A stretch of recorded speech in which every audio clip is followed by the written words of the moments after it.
This is the account of Shem, Ham, and Japheth, Noah's sons, who themselves had sons after the flood. The sons of Japheth: Gomer, Magog, Madai, Javan, Tubal, Meshech, and Tiras. The sons of Gomer: Ashkenaz, Riphath, and Togarmah. The sons of Javan: Elisha, Tarshish, the Kittites, and the Rodanites. From these the maritime peoples spread out into their territories by their clans within their nations, each with its own language. The sons of Ham: Cush, Egypt, Put, and Canaan. The sons of Cush: Seba, Havilah, Sabta, Rama, and Sabtika. The sons of Rama: Sheba and Dedan.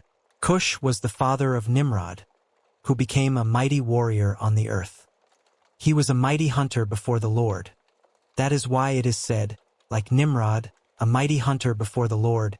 The first centers of his kingdom were Babylon, Uruk, Akkad, and Calneh, in Shinar.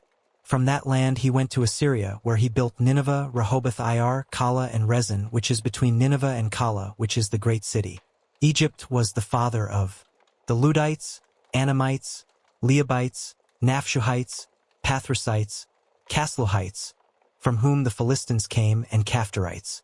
Canaan was the father of Sidon his firstborn, and of the Hittites, Jebusites, Amorites, Girgashites, Hivites, Archites, Sinites, Arvadites, Zemarites, and Hamathites. Later the Canaanite clans scattered, and the borders of Canaan reached from Sidon toward Gerar as far as Gaza, and then toward Sodom, Gomorrah, Admah, and Zeboim as far as Lasha. These are the sons of Ham by their clans and languages, in their territories and nations. Sons were also born to Shem, whose older brother was Japheth. Shem was the ancestor of all the sons of Eber. The sons of Shem: Elam, Ashur, Arphaxad, Lud, and Aram. The sons of Aram: Uzi, Hul, Gether, and Meshech. Arphaxad was the father of Shelah, and Shelah the father of Eber. 2 sons were born to Eber. One was named Peleg, because in his time the earth was divided. His brother was named Joktan.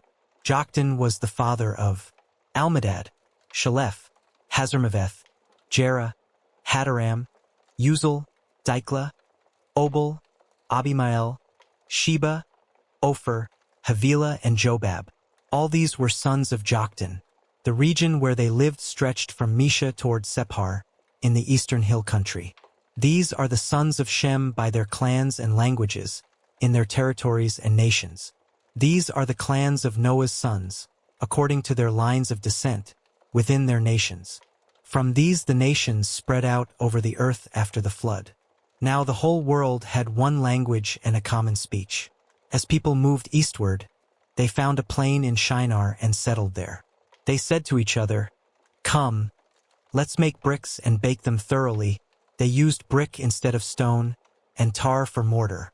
Then they said, "Come, let us build ourselves a city, with a tower that reaches to the heavens, so that we may make a name for ourselves.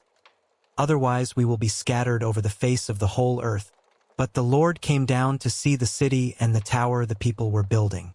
The Lord said, "If as one people speaking the same language they have begun to do this, then nothing they plan to do will be impossible for them. Come, let us go down and confuse their language so they will not understand each other." So the Lord scattered them from there over all the earth, and they stopped building the city. That is why it was called Babel, because there the Lord confused the language of the whole world. From there the Lord scattered them over the face of the whole earth. This is the account of Shem's family line. 2 years after the flood, when Shem was 100 years old, he became the father of Arphaxad. And after he became the father of Arphaxad, Shem lived 500 years and had other sons and daughters. When Arphaxad had lived 35 years, he became the father of Shelah. And after he became the father of Shelah, Arphaxad lived 403 years and had other sons and daughters. When Shelah had lived 30 years, he became the father of Eber. And after he became the father of Eber, Shelah lived 403 years and had other sons and daughters.